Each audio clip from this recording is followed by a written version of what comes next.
আমার কাছে একটা ফোন আসে মুম্বাই, বলা হয় যে মুম্বাই পুলিশ থেকে ফোন করছি, আপনার নামে অনেক বেআইনি অ্যাকাউন্ট করা হয়েছে। আমার কাছে একটা ফোন কল আসে, তাতে বলা হয় যে আমার নামে বিভিন্ন সিম, অনেকগুলো সিম তোলা হয়েছে এবং সেই সিমে বিভিন্ন রকম অপরাধমূলক কাজ হচ্ছে। নমস্কার, আমি রেবা রায়। আপনারা যে ভিডিওগুলো দেখলেন এগুলোকে বলা হয় digital arrest scam.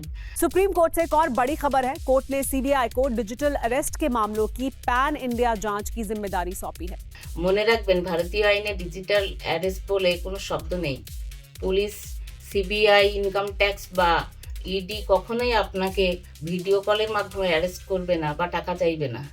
Number one, কেউ পুলিশ বা সিবিআই এর পরিচয় দিয়ে ভিডিও কল করলে ভয় না পেয়ে ফোন কেটে দিন। নাম্বার টু, ব্যক্তিগত তথ্য দেবেন না। আধার, প্যান বা ওটিপি কখনোই শেয়ার করবেন না কাউকে। নাম্বার থ্রি, টাকা লেনদেন করবেন না। সরাসরি কোনো সংস্থা ভিডিও কলে টাকা চায় না। যদি আপনি এরকম কোনো ফোন পান তবে দ্রুত 1930 নাম্বারে বা সাইবার ক্রাইম পোর্টালে অভিযোগ জানান। আইনের হাত থেকে বাঁচতে নয়, বরং আইনকে সাথে নিয়ে এই প্রতারকদের বিরুদ্ধে লড়াই করুন।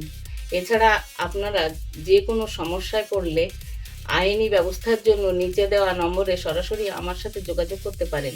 ভালো থাকবেন।